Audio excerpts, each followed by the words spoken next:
This was going to be another bronze one, and I also found a jar with a bronze lid from the Dollar Tree, and I thought we could kind of put them together and see if we could get this to work. It's a square jar, and it's like very iridescent and really pretty.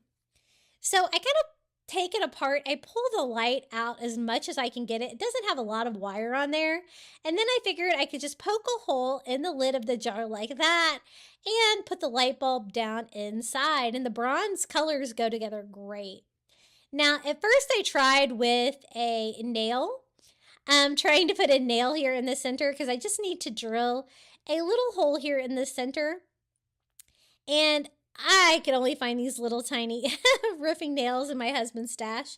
That wasn't working very well, so I switched it up to a little screwdriver, hammered that inside, and drilled a little hole there in top. Just trying to make that a little bit larger if I can, so there's enough room for that light bulb to come through. I kind of switched it up to a larger screwdriver, and it just kind of worked as a punch, as you can see there, without having to break out a drill or anything like that. And you can just pop the little light in it just like that. So I was worried that it wouldn't be bright enough, but it actually turned out pretty well. The light bulb actually just goes straight through that hole and lights up the jar. Now to connect it, I'm just going to use some E6000 and some hot glue combination, and not mixing the two different glues together, and I lay the lid on there. That's going to give me the short-term, long-term hold of both of those glues. Now it's time to decorate the jar. Isn't this jar so pretty? I found this little palm tree, the Fairy Garden beach section at the Dollar Tree. And it's a really nice size little palm tree. It's got a little life ring on it.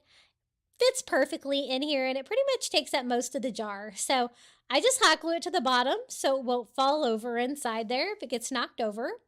And then again, using some Dollar Tree tan sand to fill up the beachy area. And then we can't have a beach without seashells, so I'm going to use some of those little tiny seashells, kind of scatter those around, kind of turn them the right way so they look good in there, and just a little bit of everything to fill out like the beach scene. The beach theme with these solar lights is just so much fun. You guys know I love beach or coastal theme for everything. So once I got the beach scene on there, I just screw the lid on the top of the jar.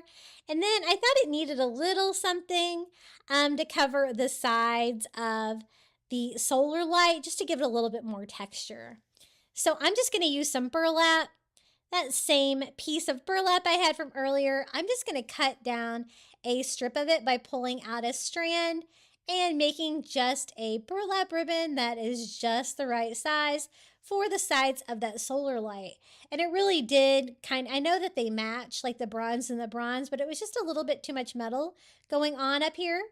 And so I just attached the burlap ribbon that we made with some hot glue, wrapping that around the top, and just a perfect little bit of coastal texture that was needed on this solar light DIY. And it's hard to show you any of these today because if I turn them sideways, they will all mess up. So let me show you here how it turned out with the square bronze lidded jar from the Dollar Tree with the bronze solar light, with that cute little palm tree. We got a surfboard. We have seashells in there. Super cute, and this is what it looks lit up at night. It kind of gives you like a cool effect. The palm tree is actually pretty tall in there, but the rest of the jar lights up nicely. And this is a cute little solar light that you could just put about anywhere.